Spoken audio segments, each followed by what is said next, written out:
Katonda abataase akaseera ke mulimu ak'okugezesebwa n'obulwaire. Mu studio ndi Honorable Robert Kyagulanyi Ssentamu, osobola okumweta Bobi Wine mundabirwamu. Tindi kodinge tuli live ng'enkola yaffe bweba. Honorable nsangaire okubona mundabirwamu. Baba nze nansangaire kankozese n'omukisa guno okulamusaako ku bakagwa munansasira ndatabulatabula ennimi olusoga lwange lwa Bitege. Banange nsanyuse nnyo okufuna omukisa okubeerako ku mayengo ga Nabasa. Njagala kwebaza management ya Nabasa okumpita wakati mu kusomozebwa kuno. Nze Kyagulanyi Ssentamu buli wensala nairo nenzira eno mbeera ngobi. Njagala obbalamusaako mwena abaganda bange abayise Ngobi ekika kyange mwenva, abayise Egaga ekika kya ssenga wange Speaker kyavaamu, abayise Itamba Katikkiro gyava, ate ndi wa mukisa kubanga ne Kyabazinga naye mwise Ngobi.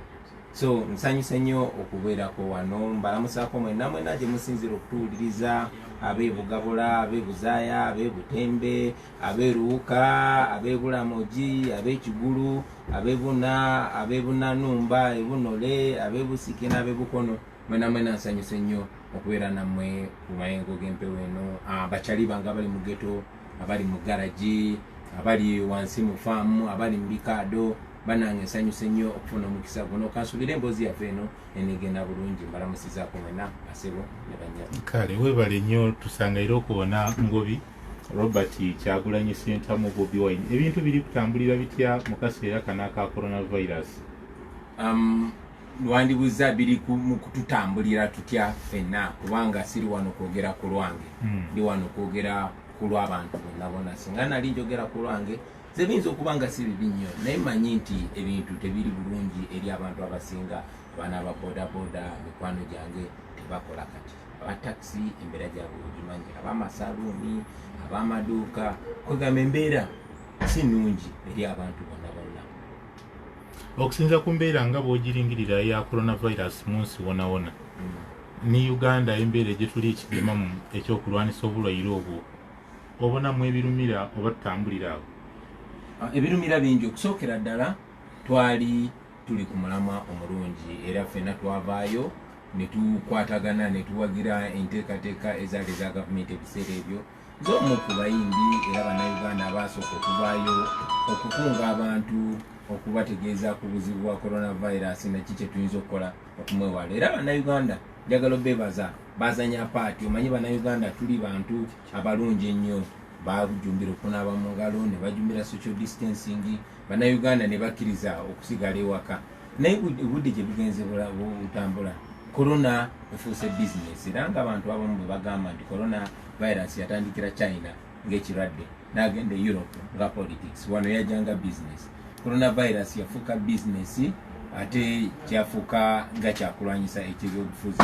Yafuuka business etya kubanga bagikozeseza bannaffe abatufuga ne beewoola ssente ne ssente paka ku trillioni 6.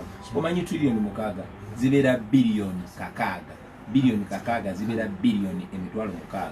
Ssente nno zonna bazeewoze nga gwe nange n'abaana baffe n'abazzukulu be balina okuzisasula. Naye ssente ezo zikozeseddwa just kunyigiriza abantu. Mugabo zolaba bo begagawaza bwogenda ng'ogoberera mu minisitule y'ebyobulamu, bongedde gagawala, bongedde gula mataka na kusenda abantu ku mataka. Ate ekyennaku ng'ate kyongera kola ki kunakuwaza na kunyigiriza abantu. So coronavirus bamukozeseza nga business ate ng'ebyobufuzi, kubanga tukitunulire muganda wange bukyanga coronavirus ajja mu Uganda. Teri Munnayuganda yali afudde coronavirus, naye buli lunaku bakubuulira nti Munnayuganda ba LDU bamukubya amasasi, Munnayuganda bamuusiza miggo. Muzo biwulira buli wamu. Ne wano wetwogerera nzijukira nali ndaba ku mawulire nga RDC wawa nga batisa omuntu bamuusiza miggo. Lwaki? Nti nno atagoberedde ebiragiro bya corona. So n'olabanga ekintu kye twalina okulwanyisa ng'obulwadde ng'ate babukozeseza kunyigiriza abantu. Ssente ze nkugambye zeewoleddwa, tewali ddwaliro n'erimu pya lizimbiddwa. tewali ddwaliro n'erimu lye baziza ku mulembe, no, tebalongoseza bya bulamu bya ggwanga ate nga wano tulwana n'abulwadde ne babulwanyisa muno. So yembeera eyo gye tubaddemu nti bannayuganda baadde balungi nnyo, bannayuganda baadde bajumbidde okulwanyisa obulwadde buno, n'obulwadde buno bukozeseddwa ate okunyigiriza abantu, ate bukyayongera okukozesebwa kuba ssaawa zino wabadde nze ntula mu parliament naye walabye nga parliament egamba tya abantu tewagenda kubaawo campaign, so ne bamenya buli teeka. Nfuna bulungi ogezaako okutuula ku ddoboozi ly'abantu kubanga nga bw'omanyi mukulembeze waffe atyanya abantu kubamanyi tebakyamuwagira. So embeera bwetyo muganda wange bweri. Coronavirus onayiddiremu ebizibu bingi Honorable Kyagulanyi oba n'okugezesebwa kungi n'omuli engeri gye mujja okunoonyamu akalulu eri scientific eya digital ogirinamu obuzibu. Kati njagala kusooka kugamba abantu b'ejjinja, abantu b'ebusoga n'abantu ba Uganda bonna temulimbibwa. Ekyo ekigambo bafubye nnyo ku making sure buli munnamawulire akyogera nti scientific election, bamakinze sure nti bakiforcinga mu bwongo bw'abantu. Tewaliyo scientific election muganda wange, tekibeerangayo ku mu nsi yonna era tekigenda kubeerawo. Ekyo kye bagamba mbu scientific election bagezaako okubuzaabuza abantu nabagambako gye buvudde nti President wa Uganda, President Museveni atya abantu oluvannyuma lw'okulimbalimba abantu, oluvannyuma lw'okubafugira ku muludumu gw'emmundu okumala ebbanga eryo lyonna, oluvannyuma lw'okubeera nga badde ng'abuzaabuza okulonda. Katonda yaleeta generation yaffe oba yatugjawa nange simanyi, n'aleeta abalaasi n'atugatta abavubuka okuva e Buganda, abavubuka okuva e Busoga, abavubuka okuva Enkole, abavubuka okuva e Bugisu, okuva okwetoola Uganda yonna ne tukwatagana nga generation ne tugamba twagala nkyukakyuka ya ddembe. Ba President Museveni akimanyi, ensonga lwaki bagezaako okugyawo bino. Kino tekitandikidde wano, nedda jjukira emabegako bwe bayimiriza show zange tewaliwo coronavirus ngate amateeka gampa kyasokola. Bwe bayimiriza consultation zaffe tewaliwo coronavirus, bali bamenya amateeka. Ne ku mulundi guno amazima gali nti President Museveni atya atya ffe sigezaako kweteeka mu kifaananyi naye atya nze nga candidate tasobola, ayinza okufa pressure bw'alaba abantu abatuwagira. Kati ekyo tayagala n'ensi ekirabe, tayagala si kwegulumiza munnange kuba si mu bonna bwe tuba tunuulira olukalala kati olw'abantu abeegwanyiza okuvuganya ku bwa president mu kulonda okubindabinda bonna bw'otunuulira amannya agaliko n'ebifaananyi ebibaako Mzee Museveni asinga kutya gwe mu bonna abali abo. Muganda wange saagala nje okukozesa bigambo ate siegulumiza kuba bino ebigambo byenjogera si byange, bino ebigambo byenjogera by'abano bannattabire Duska, bino ebigambo byenjogera by'abano bamase walukamba, byabo babijirwa, byabo babba mu lulenzi, byabo bawaiswa mu fumbiro, byabo basejjirinya, byabo basawuda madada, bigambo by'abantu bangi nnyo nze ninga mouthpiece. Era nyimiridde wano mu kifaananyi ky'abo abantu abangi, era bw'olaba ekifaananyi kyange ku ballot paper, yes oba muzimba nkikiikiridde naye oba olonda birowoozo bya generation yaffe yonna. So seegulumiza nga muntu, gulumiza generation yaffe kuba kyekituufu. Yaffe tusinga obungi, tuli ebitundu ebisukka 85 ku buli 100, yaffe tusinza okubonaabona, yaffe tusinza okunyigirizibwa, yaffe tusinza okuttibwa, naye ate yaffe tusinza okubuuka kubanga tuli connected nga generation. Kati atutya, tayagala nsi erabe kiri Uganda. Yensonga lwaki tayagala wabeerewo rallies, tayagala wabeerewo campaign. Ongamba otya nti abantu bagenda kulonda, onfuna bulungi ongamba otya nti abantu bagenda kulonda naye nga tebakoze tebagenda kola informed decision. Amateeka gaffe gakiteekawo very clearly nti abantu bagina right to information, baconnectinge balabe omuntu ki gwe bagala ayagala bamulonde, bamuwulirize baddeyo bakole okulonda, bakole okusalawo okwo. Naye ate President Museveni ne government ye tekyagala. Njagala omanyi bulungi nnyo nti no ekyo kye bayita scientific election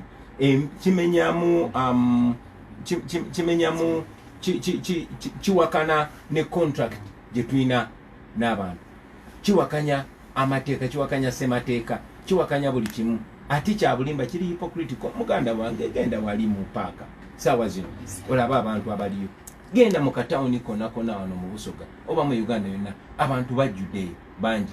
Kakati ekyokugamba mbu tusazzaamu campaign kubanga tukuuma abantu bulwadde, ekyo kyabulimba era abantu tebagenda kikkiriza.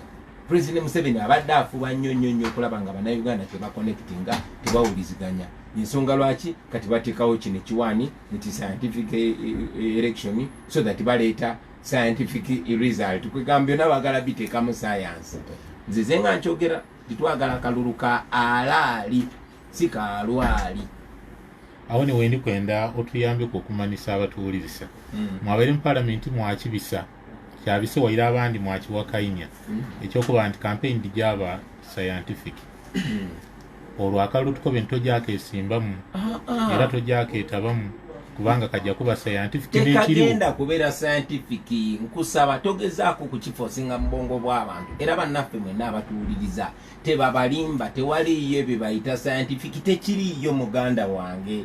Oŋŋamba otya nti tetugenda kuba campaign naye ate abantu bagenda keera kumakya bajje basimbe layini balonde.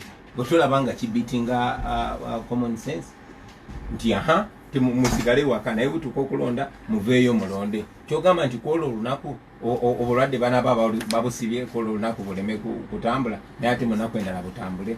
Yabaffe tuze tukyogerako ensi yonna nzigula essaawa zino tunula ebweru tuli ku Nabasakati naye tunula ebweru kati saawa zino olaba ekiriyo abantu bagoinga about their business nga bulijjo.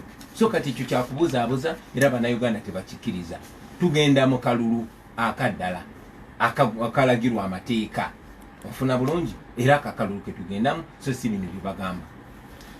Kale atuliisa tuli ne Honorable Robert Kyagulanyi Ssentamu oba mwete Bobi Wine. Honorable Kyagulanyi, enkolagana yo ne bannabyabufuzi b'Oyigengo oyagaanawo abawangaalire mu lutalo olw'okulwanira enkyukakyuka eri etya era n'enkolagana yo n'ebibiina ebyobufuzi b'Oyigengo oyagaanawo eri etya? Enkolagana yaffe n'abalwanyizi b'eddembe abalala n'abalwanyizi b'enkyukakyuka nungi. Ebibiina ebimu nungi nnyo. Ebibiina ebirala nungi nnyo ate ebibiina ebirala nungi. Amakulu olina bye weesiga ennyo olina by'obuusabuusa. Anti munnange mubeera ne ba friend nobeeramu ne ba best friend nobeeramu ne bali ba friend nga balinga abooluganda ate ne wabeeramu ne bali ba friend nga mulinga abalongo. Awo yogedde Luganda. For example, tuze tukwatagana muze mutulaba okugeza Honorable Asumani Basale wa Jema oyo nnyo president wa Jema ne tutambulira wamu si kuba tandika kati naye kuva dda nfuna bulungi ozoolaba ba comrade abalala ba Honorable Nsamba ba NRM ne tutambula bulungi nnyo. Ozoolaba abalala ba Democratic Party aba PPP aba PDP aba FDC nga tukwatagana bulungi nene okusingira ddala n'abakulembeze baabwe. Kati ekyo nkyogedde from the lower level kuba wadde nze mukulembeze wa People Power Movement njagala nnyo ate okwogera ku lwabo abakulembeze abali wansi waffe nene ku presidential level tukwatagana bulungi nnyo ne Jema Mugisha Muntu tukwatagana bulungi nnyo ne Honorable Norbert Mao tukwatagana bulungi nnyo ne Dr. Kizza Besigye. Nze nga nkigamba era sisawuswala kukigamba ti Dr. Besigye y'omu ku bantu abanzigula amaaso okitegeera ya inspiringa ng'alina alonga ngamba olugaye yogera ebintu mu butuufu bwabyo nange neetandika obyogera mu butuufu bwabyo era tukyali ba mukwano era tukyayogeraganya kubanga nga bwe muze muwulira twagala kusimbawo omuntu omu gwe kuba akafaananyi nga Dr. Besigye ayimiridde nange nga Jeno Muntu ayimiridde nange nga Honorable Mao ayimiridde nange n'abala ogoloza President Museveni tayinza kutya. So kati yeyo mission gye tuliko.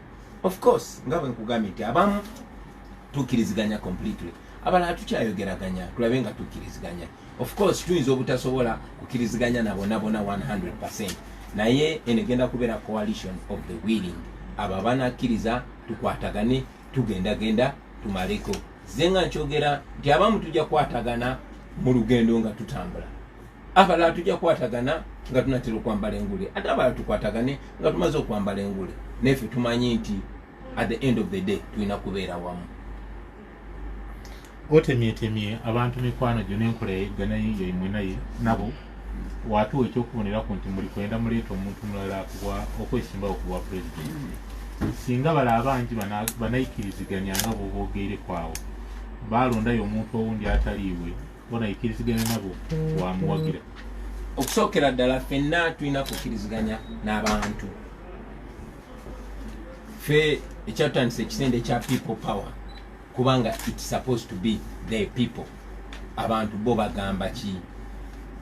Kubanga at the end of the day tekina kubeera eno nti Kyagulanyi okwataganye wano gwe nekyaliwo Pastor Muwanguzi nekyaliwo Mase Walukamba ne musalirawo abantu. Mulina okugenda abantu ne basalawo ate abantu bazenga bakiraga. So kyetwogerako kati tukitandise 2 years before. Bitwagala nnyo okwogera ebintu nga birina evidence. Abantu bakitulaga ekyaddondo naye ekyaddondo jasi baali yali campaign yange. Abantu ne bakitulaga wano Jinja nga tuzo campaigningira Honorable Mwinyi. Era abaaliwo wano twali wali ku Masese rally yaffe yali mwakirabanga bwe kyali era n'owekitiibwa Dr. Besigye n'abagamba nti akati mu abavubuka generation yammwe ne tuvaawo ne tugenda e Bugiri ne tuvaawo ne tugenda e Mukunjiri ne tuvaawo ne tugenda Arua. So tuze abantu batulagako signal naye ng'ogyeko n'ekyo n'abatuwuliriza kati bw'oba olabye comments kati eziri ku social media kuba ensi yonna yonna etulaba ky'ekyomukisa omulungi. So abantu bo balina we bapointinga. Njagala omanye nti sigezaako kwegulumiza nga nze nsinga obutabeera na experience mu ba presidential candidate bonna and I appreciate that. Naye bwe mbanga abantu bannesize manyi nti sigenda kulembera nzeka. Twagala okufuna expertise ne experience y'abantu nga Dr. Besigye nga Bunokomawo nga ba John Mugisha muntu n'abakulembeza abalala gomanya abasajja amagezi ge balina bakantuntu basalirwa ne bana abavubuka bana abato wali otuddeko n'onyumya n'abantu nga Kasolo, abantu nga Swengere, abantu nga ba Waisa Mufumbiro, abantu baffe balina ideas. So tekigenda kubeera ku nze ndi rallying point, nze ndi gaamu agatta abana abantu abagezi abalina ideas and experience tusobola okubulula eggwanga lyaffe ku kyagaamu. Era nga nzayo ku kibuuzo kyembuuziza nti singa bali abakulu boyogeddeko botemyetemye enkolagana yammwe ne bannabyabufuzi ab'enjawulo n'abakulembeze b'ebibiina by'obufuzi eby'enjawulo bakkiriziganya ne baga nti ku luno Kyagulanyi katusooke tulonde omulala atali Kyagulanyi onokkiriziganya ne banno kye banaaba basazeewo. Nzize nkyogera nti ffe ng'abakulembeze si buyinza bwaffe, buyinza bw'abantu. Naye ffe ng'abakulembeze tulina kulaba ekikola ku lw'abantu. Kansooke nkijje ku presidential level kigende ku MP level mukwatagana ne mugamba tuli abantu bangi naye ani anaayitawo. Of course siri wanjawulo naye tuze tukiraba over time nti okay what are the factors. Era njagala kuno kusalawo kuleme kubeera kwa kasenge ingire mu kasenge mulonde papa no kino ky'abantu ekyanditanze kubijjayo eyo mu bapolitician kubiteeka mu bantu abantu bakirabe basalewo bonga abantu. Ku mulundi guno njagala okubulira nti omwana akola mu garaji alina obuyinza bwe bumu ne Mase Walukamba yesimbe kuba MP. Omwana akola mu bakery oba akola mu bikajjo alina obuyinza bwe bumu ne MP. So abantu bo bagamba ki? Kuba tumaze ebbanga ddene nnyo nga tugamba okay kakati ba politician bo bakole bwebiti. Gyetunuulire mu 2016 bo bannabyabufuzi batuleeyo ne bagamba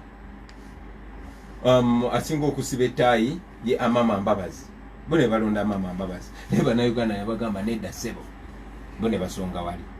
So kyekyo kitwagala okukola. This should be a people-centered decision, not a politician-centered decision. Sigezaako ku discounting aba politician ba mugaso nnyo nebo balina kugaidinga bugaidinzi decision nekolebwa abantu. Ate kati ffe tuze tukirabako muganda wange kuba byenjogerako biri backed with evidence. Era oba oyagala njagala bwe tufuluma ano siina muntu gwempise n'essaawa zino already abantu beetoolodde ebweru wa station eno. Kitegeeza ki? Tulina okutunulira signal abantu gye bagamba. So bokonyeeko balabe signal era balondole signal abantu gye bali bawulirize abantu kale bakitegedde.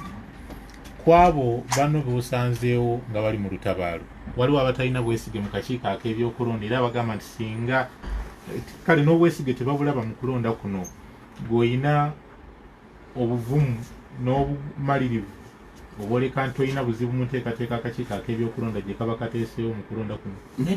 Nedda saagala olimbe bantu nti nyina obwesige mu kakiiko k'ebyokulonda. Kibuuzo sigambye nti olina obwesige. Kati kankiddemu nange ninga abo bannange sina bwesige n'omulundi gumu mu kakiiko k'ebyokulonda. Njagala nkuwa example. Mwami Byabakama ne banne batalemwa bakwata ekkubo ne bagenda wa President Museveni n'abawawoda nti ne bamubuuza muzeeyi kati kyekikolera gwenga gwe boogera na candidate gwe tugenda okuvuganya naye gwe kyekikolera candidate oyo n'agamba bajja kunkuba ekivvulu kyokola timuteekawo campaign. Of course mu bumenyi bw'amateeka ne bajja ne bakola kyekimu ojjako n'ekyo bantu be bamu ate muwe ekitiibwa Mwami Byabakama. Naye njagala ojjukire nti 2011 ye yakozesebwa ye kennyini okulumiriza Dr. Kizza Besigye n'omuwaayiriza tiyakutte omuwala okitegeera. So bannayuganda balina okwejjukanya ne bagamba nti no akakiiko k'ebyokulonda kati ombuuzizza confidence njijjawa munnange amanyi gaffe gali mu bantu si kalulu. Muliriza amanyi gaffe gali mu bantu abantu ke kalulu si kakiiko ka byakulonda. Njagala kino kiddemu bulungi abantu bakifune clearly. Amanyi gaffe gali mu bantu gwe kakiiko k'ebyokulonda ne bw'oba oli biased ne bw'oba owagira Museveni ne bw'aba otoli independent abantu basobola okusinza amaanyi. Kankuzeeko emabegedda President Amin yali agaidinga ababokisa omanyize ndi bokisa naye ref bw'aba tali ku side yo oyina omuntu mukuba knockout omuntu bw'omukuba knockout tebibamu mbw'ateeka akati omanyi engeri oli gyayakusinza point ng'ogova okulwana naye base wansi. So fe amanyi gaffe gali mu bantu nti Museveni tugenda mukuba knockout tutya abantu tumaze emyaka 2 nga tubagamba mufune endagamuntu ne beewandisa massively. Kikunyonyola lwaki abalonzi beeyongeddeyo abantu ntujja nga tubagula amaaso twasooka bagula amaaso ntubagamba bannange muli basireevu mu nsi yammwe. Ekyo ne bakiziganya naffe ne tubuuza nti kati tukole ki tubagamba mugende mwewandiise kuba kati ffe tuli mu lutalo naye olutalo lwaffe si lwakutta bantu ng'olwa Museveni no ffe tetukkiriza mu kutemu ffe tukkiriza mu democracy kuba n'omulembe gwaffe ebyo tebikyakola kati democracy ne tukunga abantu era abantu bali ready. Bannayuganda bwe banaavaayo ne balonda nga bwe bakikola ekyaddondo nga gavumenti ereese biliyoni 5 ne tubawangula nga bwe bakikola ne Jinja ne baleeta amasasi ne baleeta ne tubawangula ne Mwiru nga bwe bagenda Bugiri ne batta abantu ne batiisatiisa ne tubawangula nga bwe bakikola Rukunjiri nga bwe bagezaako nange kennyini okunzita ne batta Yasini Kawoma driver wange nze kyasi kya Misinga Narole okitegeera ne bagezaako okuteeka okutiisa ne tubawangula. Njagala okuwa bannayuganda amaanyi nti tugenda kuwangula Museveni kuba ekyo kibaddewo mu Congo kyabaddewo bawangula candidate wa President Kabila Gambia kyabeerawo bawangula dictator gwe bayita Yahya Jammeh mu kalulu onfuna bulungi Malawi tewannaba na kuyita wiiki 2 nga bakoze eki nga bawangudde dictator abaddewo. So kisoboka era ffe tukkiririza mu kalulu si mu kakiiko k'ebyokulonda ne mu kalulu tugenda kuwangula tutya ffe abantu nga twebeereddemu. Ndi wano ku radio bafubye bateeka emmundu buli wamu President Museveni atambula ye nga bw'ayagala naye nze gwafuuka musango abantu okundabako ne mbakubira jambo. Ekirungi nti abantu babuufu era batuwuliriza era njagala obbasaba ne wano wendi timutambuze amawulire gano manyi batuwulira ku radio stations batuwulira eyo yonna yonna mikwano gyaffe mutambuze gano amawulire. Tugenda kutuuka mu kulonda tugenda kuvaayo tusiibe ku line kuba olunaku Uganda lwekyuka tusiibe ku line tusuule akalulu tubeerewo tetugenda kuvaawo tukakuume tukalangirire Museveni tumusiibule mullo. So bwekityo bwekigenda okubeera temugenda kulinda kakiiko ka byakulonda kulangirira munalangirira okikonyeko nti tukalangirire. Muganda wange kyonna kigenda kubeera kiriya ate bonaabeera obululu 10 ne bagamba nti ino buli bubiri. Okay, Honorable Kyagulanyi waliwo bayino bomuli ku luyo oluvuganya abalina endowooza nti okulonda abo kuba kugyategekebwa kutyo nga bwe bali kukuwulira ebiri scientific campaign n'ebigiirako wali baire kwongezebwayo oba okwongerwayo okwekiseera mu maiso eyo oyikirizigane nabo. Olaba tulina ssemateeka tulina constitution era nze nzikiriza nnyo mu nvuga y'amateeka. Constitution yaffe bagikola mu 1995 naye abagikola balengera nti wasobola okubeerawo embeera bweti era Kawairo namba 77 akanyomero akokuna kagamba nti Uganda bwenebeeramu embeera efaanana bweti wajja kubeerawo state of emergency. Wanaabeerawo state of emergency basobola parliament esobola okusalawo ne declaring state of emergency neyongezayo okulonda emyezi 6 emyezi egitasukka 6 ekyo bwe kirina okuba era nzikiriziganya ne constitution eyo. Naye yina ensonga lwaki government ya President Museveni teyagala kuteekawo state of emergency newankubadde buli kigenda mu maaso mu Uganda kiraga state of emergency. Mu state of emergency President Museveni si abeera president, yandibadde speaker Rebecca Kadaga era nakimugambye mu parliament nti kati saawa zino Rebecca Kadaga ye yandibadde akulembera Uganda kubanga yandibadde state of emergency.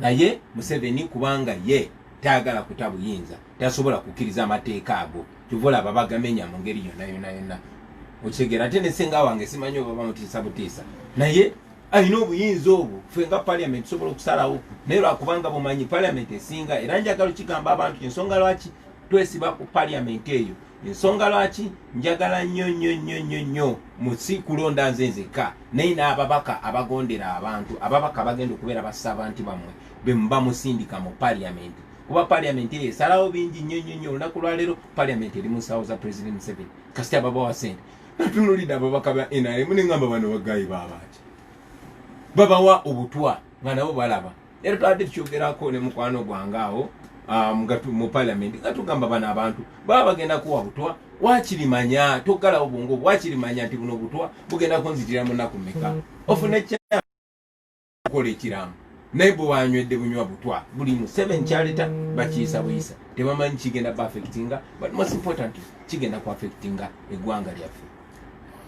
Kale Honorable Kyagulanyi tolina kibiina kya byabufuzi kyolimu kati wetwogerera tobiinaamu bwesige oba olaba nti byanafuwa ng'olina kuba na kisinde kya people power.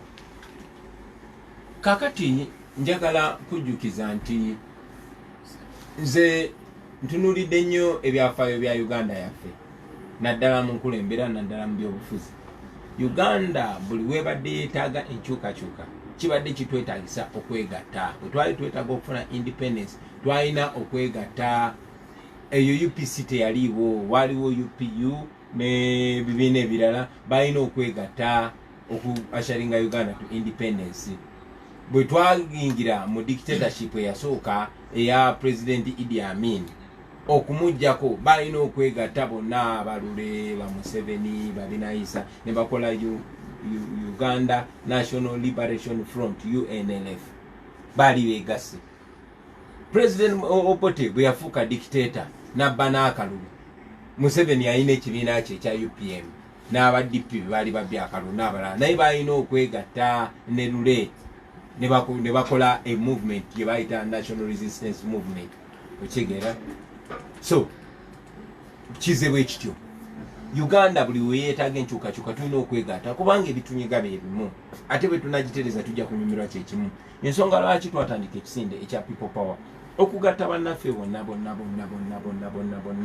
abava mu bibiina ebyenjawulo abava mu nkola ez'enjawulo abava mu mawanga ag'enjawulo madiini ag'enjawulo n'ebifaanana bwe bityo tukole ki tuheadinge ku liberation era bwe tubadde tutambula era mu nkola eyo kituyambe nnyo okubunya amawulire. Of course for electioneering ekyo tujja kulaba bwe tukikwasaganya nga tusemberera okulonda naye for purposes of sending out this message of liberation which is most important tubadde twetaaga okugatta abantu era abantu tukoze omulimu oguwera okubagatta. Kati ebiddako tukwatagana ne bannange nitugamba oke tuyingedde tutya mu kulonda era tucommunicating eri bannayuganda nga bwe tujogenda maaso nga tucommunicating.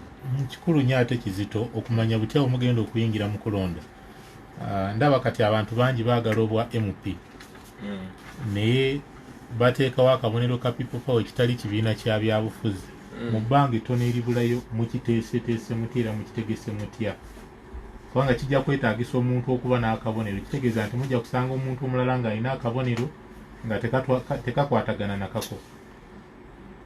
Okusookera ddala twayagala bannayuganda tusooke tubagula amaaso bamanye nti tebalina just kulonda kabonero naye ebirowoozo ebyo byayimirirako era ne twekunganya ffe abayimirira ku birowoozo bw'ebiti ye yali bumanyi bagamba first things first, ne tubanyonyola nti kati ono mulaba wadde akutte enkumbi naye alowooza nga ffe, naye wali abakutte enkumbi abatalowooza nga ffe, abalowooza nga dictator.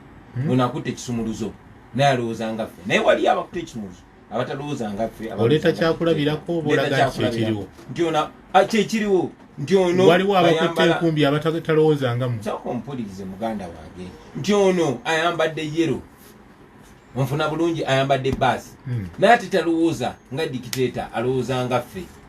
Nzize nga kigamba muganda wange era njagala kiddamu kigamba nti Uganda erimu abantu ba mirundi ebiri, abanyigiriza n'abanyigirizibwa, abalya n'abaliibwa.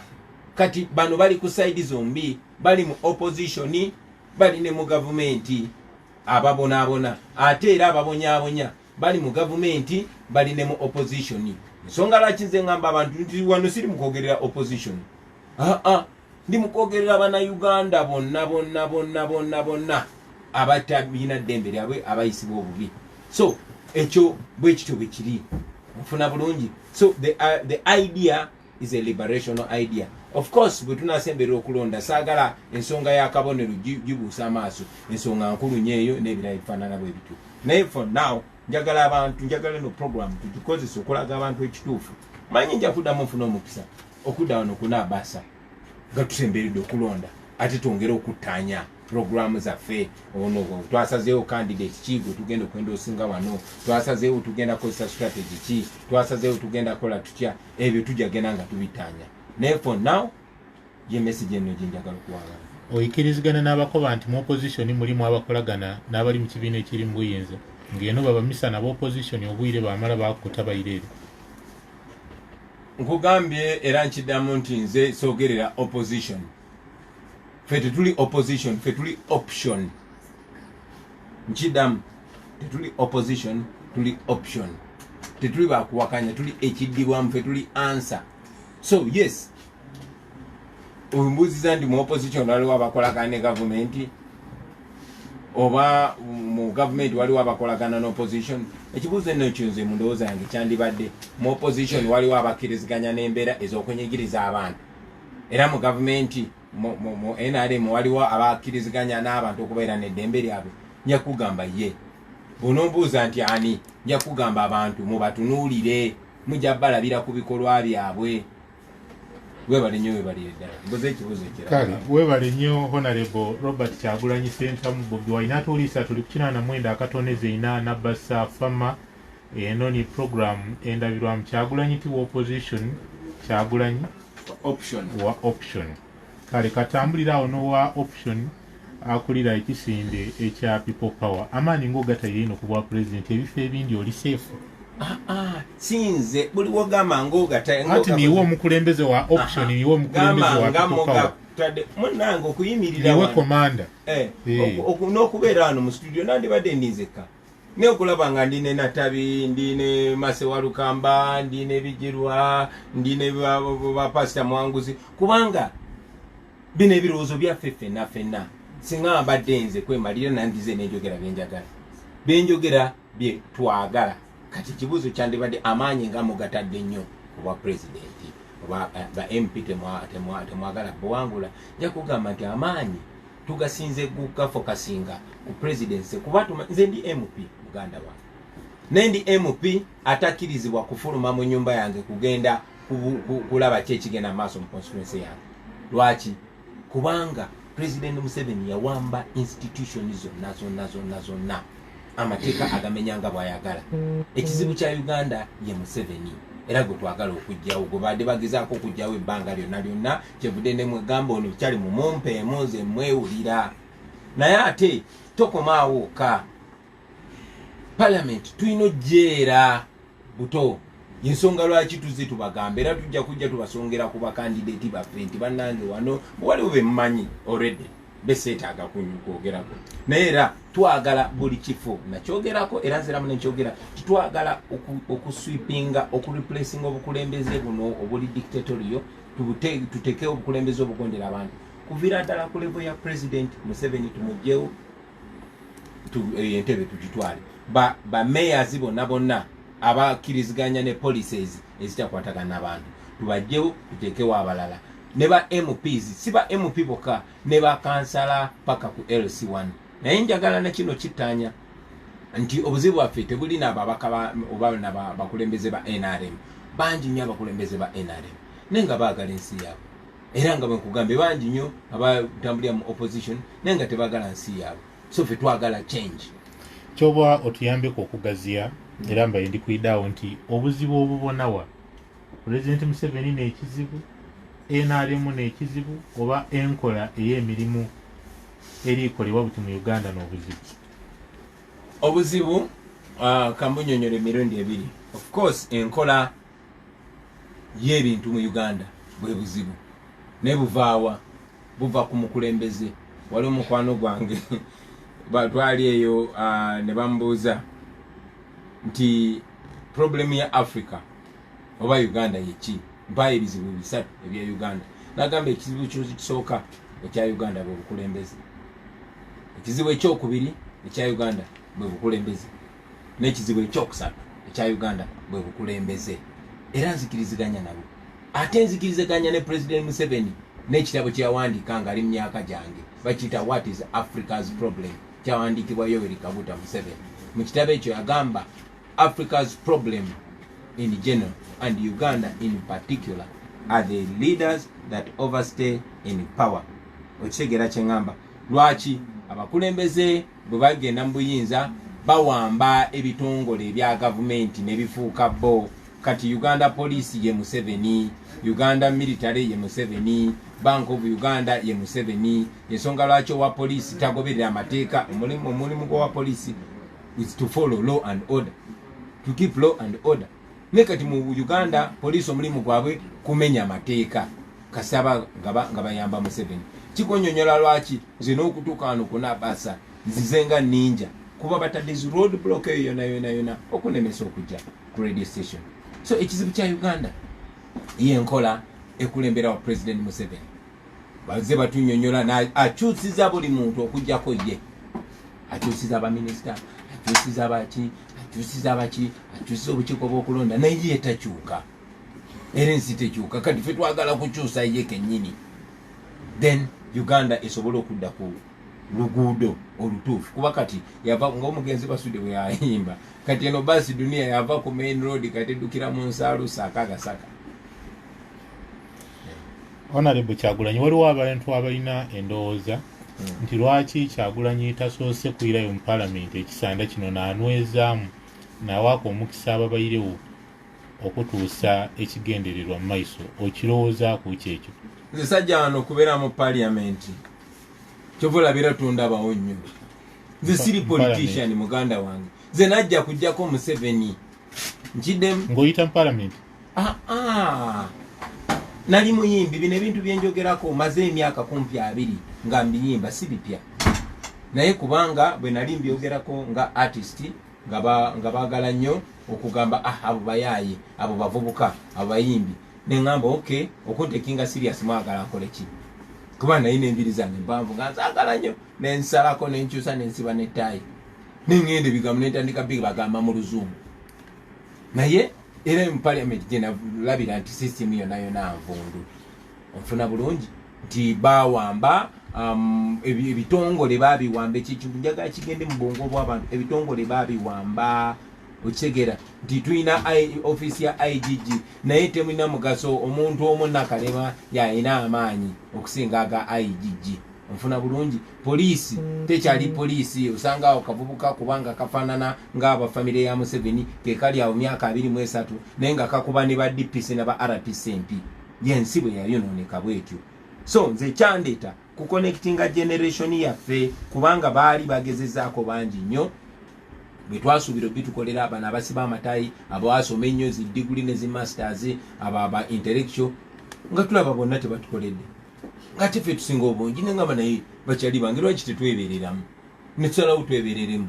So nze gwe mulimu gwange ye mission yange ne bannange twagala kukyusa gwanga tuteeke obukulembeze nga bw'otunyiiza nga tusobola okujjawo kuba ffe twakuteekawo ne Museveni alowooza tetusobola mujjawo kuba alowooza si ffe twamuteekawo newankubadde bajjajja baffe ne bataata baffe bebalwana olutalo okumusaawo nga balubuuza bajjewo nakyemalira bateekewo omuntu mulamu kumba ate bataddewo dictator asingako obubi. So kikulaga nti saawa zino missoni yaffe erina kujjako Museveni. Lwaki ndowooza nti nze nsobola? Kubanga abantu abasinga mu Uganda bagwa mu layini nga gyengwamu. Banaku nga nze, baavu nga nze, bantu ba ghetto nga nze, bavubuka nga nze, banyiivu nga nze. So yensonga lwaki tulowooza nti eno time ate eno generation yaffe waliwo omuwandiisi omu bamuyita Frantz Fanon yagamba every generation must identify its call and either pursue it or betray it. Kati koolo yaffe nga generation kununula ensi eno gye bayita the Pearl of Africa Uganda tugiteeke ku mulamwa naffe gwe tuli enyumirizaamu. Nze njagala nnyo oluvannyuma lw'okuzanya paati yange ndaba abavubuka nga abato. Ndi musanyufu nnyo nti okuvayo kwange tekwajjayo abavubuka bangi. Nze nali siwulirangako ku baana abaana abato bannattabi, nali siwulirangako ku bamululenzi, nali siwulirangako ku bantu bangi nnyo, naye bagenda bavaayo mpola. Era njagala bakubiriza muveeyo mwenna mwesimbewo mugjeeko bino mbu kati gwe wandirekedde ono kuba ye mukulu. Abantu abo naddala abakulu batubitrayinga, batya bagonda bo balooza tekisoboka kujjako omusajja ono. So kakati kiri very important, very important tife twebereramu naddala abaana abageto twagala bino bikyusa tutandika okuweebwa ekitiibwa ate kina kubeerawo in our lifetime. Tewali byakugamba mbu kati mulindeko mukyali bato mukakane. Museveni ate yali ddaawa nnyo kunze kuba tewali yali amumanyi okigera yafuna obululu meka mu 1980 tewali yali amumanyi kubona tewali yali atuuseeko mu site okigera naye kati ffe tuli connected nga generation. So eno koolo yange yakukunga bonna baveeyo saayingira mbene ebintu kuba njagala nnyo ebyobufuzi. Era nze ngamba abantu nze temumpita politician kuba siri politician nedda. Nze ndi revolutionary, nze ndi leader ayagadde okukunga abantu bonna babuuke. Era mmanyi nti lazima bannayuganda banaaba bameze okwebereramu.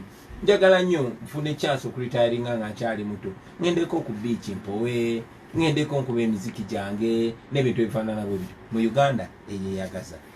Honorable Kyagulanyi, waliwo ebiri kwogerwa era ebyogerwa nkidi nti obiwulira nti obubaka bwoba kampeyini yo eidwire obusosoze nti olina amawanga agamu oba agandi mu ttiimu yo geboogerera obubi okiddiko ekyo oba ni pulaani yenyu? Okusookera ddala njagala nkubulire muganda wange nti banoonyeza bwe batusigira ebisooto ne wabula, banoonyeza bwe batuwonoonera ne wabula, kubanga byetwogera bituufu buli muntu kyayogerako. Ne baga kati ono Bobi Wine tumuwonoonye tutya ne message eyo tugyonoonye tutya, tugamba abo basosoze. Muganda wange nze gwolaba nze Kyagulanyi ndi Muganda, ndi Mukatuliki. Ne omukazi gwembeera naye mukyala wange si Muganda ate si Mukatuliki. Ekikulaga ndi musosoze oba nedda. Mwawukanya eddiini ne mwawukanya ne twawukanya eddiini twawukanya n'eggwanga. Mwakigatta mutegeera kubanga generation yaffe totubuulira ebyo bya busosoze. Ffe tuli bannayuganda, ffe twagalana, ekitugatta yennaku yaffe ne pain gye tuyitamu okitegeera. Ebyo byobusosoze generation ya Museveni bye basosoze. Ekyokubiri genda ku kyali wange taano wange gwembeera naye Nubianiri, twawukanya eggwanga twawukanya eddiini. Ye musajja munubi musiraamu. Genda ku bakyali bange bawayiswa mufumbiro babigirwa, twawukanya eggwanga twawukanya eddiini. Ne bano wentudde kati. So kyekyo kitwa identifyinga the generation yaffe terimu mbu ggwanga mbu ddiini ono musajja ono mukazi. No, twogera ku mazima. Muganda wange njagala nkubuulireko nti omuntu yenna nga eddiini yo n'eggwanga lyo nga bikusingira amazima n'obwenkanya bw'obeera kizibu eri ensi. Era eyo karakita ya President Museveni. Njagala nkubuulire nti tewali muntu musosoze mu mawanga nga Museveni ne gavumenti. Ate mwenna mukimanyi. Okipimirawa. Genda mu revenue olabe.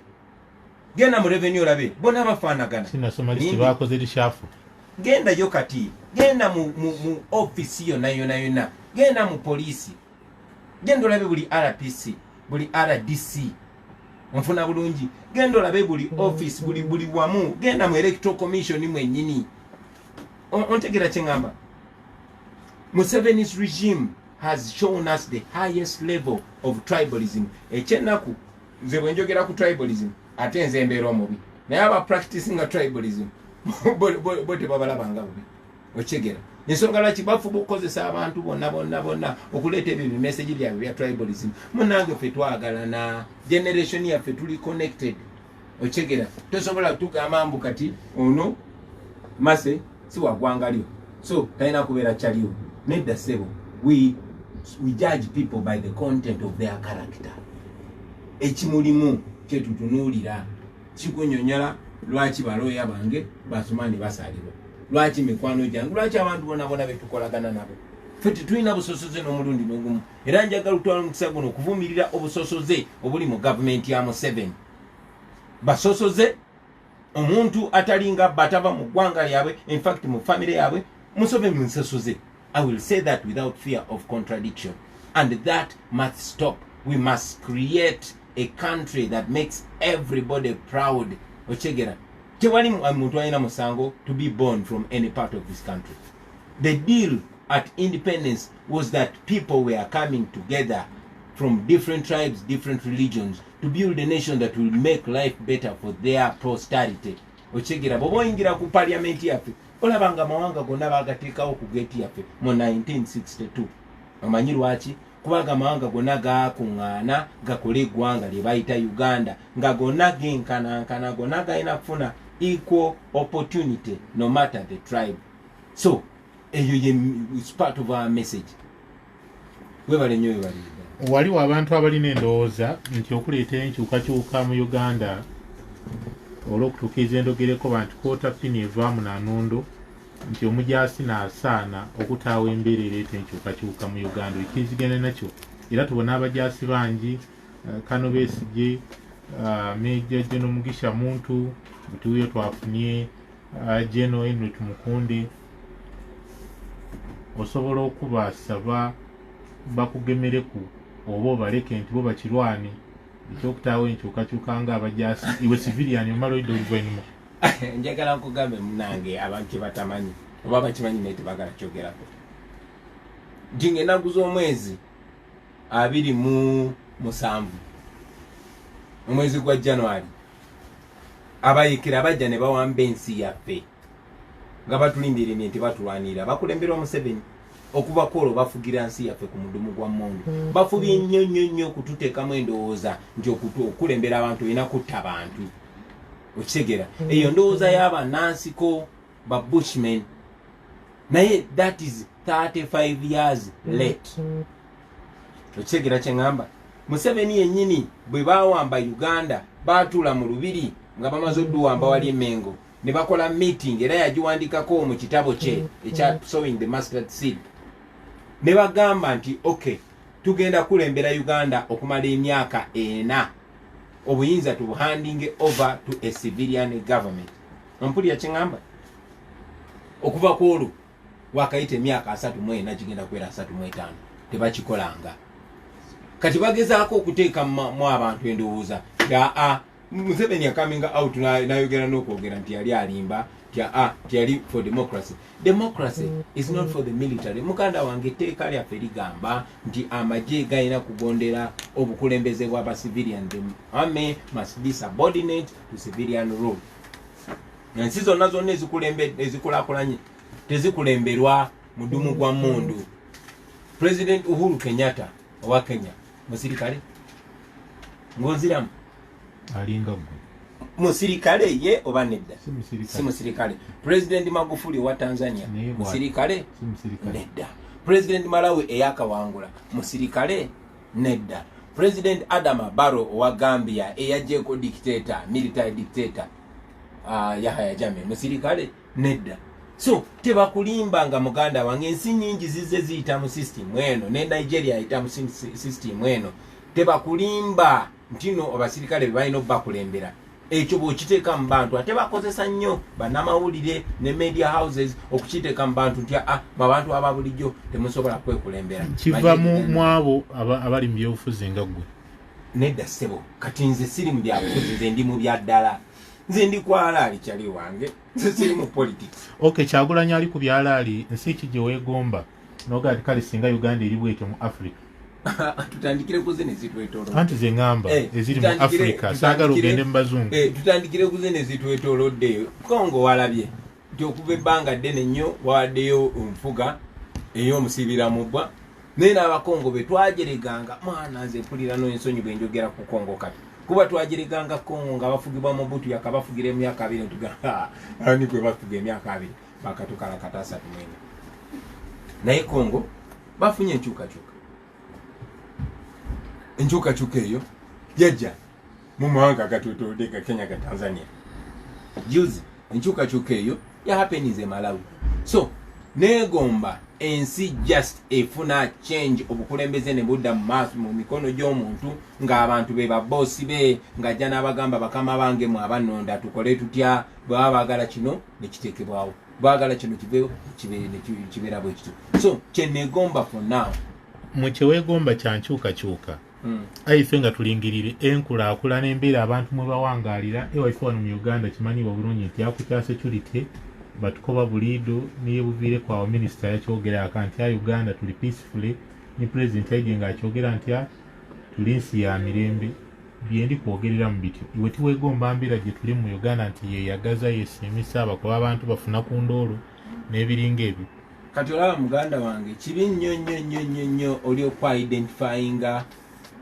n'akweyagala osetulinga forest omukyalo omu bamuyitanga Harriet Tubman yalwana nnyo kutaasa abaddugavu nga basireevu yagamba I freed so many slaves I freed 1,000 slaves I could have freed more only if they knew that they were slaves kitegeeza ki yagamba nze natolosa abasireevu bangi nnyo abaddu bangi nnyo naye nanditoloseza bangi singa baali bamanyi nti basireevu munnanga abantu baffe bali mu nsi yaabwe naye tebamanyi nti basireevu oli najja n'akugamba bwe nzija golola kanyama naye bwajja mu maaso go n'agamba olaba sikubye luyi olina okuneebaza no my friend that is your right oli bwajja n'agamba weebaka ku tulo muganda wange mu kinaana President Museveni yatandikawo akavuyo akajjako abantu otulo bw'ojja ku pate yaffe n'otandika bw'olujjanga tulina omukolo n'otandikawo olutalo n'otandika okulwana then omala n'olekeraawo kubanga bakuwadde emmere n'olya n'obagamba olaba kati mbawadde emirembe gisanzeewo yegwe gitabangudde so saagala batulimbe nti tulina emirembe ate njagala nkubuulire muganda wange peace is not just the absence of war peace is the presence of justice emirembe si just kubeera mbu tewaliwo olutalo no emirembe wekubeerawo amazima n'obwenkanya naye mu mbeera ng'eno ng'ojagamba nti abantu waliwo emirembe naye essaawa zino wenjogerera abakuumaddembe abalina otukuuma ate be batutta olabye abantu be bakuba emigga abakyala ab'embuto olabye abantu be batulugunya abantu be bajjako eddembe lyabwe tosobola kuŋŋamba mbu tulirakisinge wane busoga bwe tuli muganda wange once upon a time eno yali industrial park onfuna bulungi enga industrial hub ya East Africa nze bwe nasomeranga nga bagamba what is the industrial town in Uganda Jinja nga tewali muntu atuuka Uganda n'atatuukako Jinja muli ennyumba Queen mwe yasulako nga ze gendo gitunulire bwefaanana nze ngende Jamaica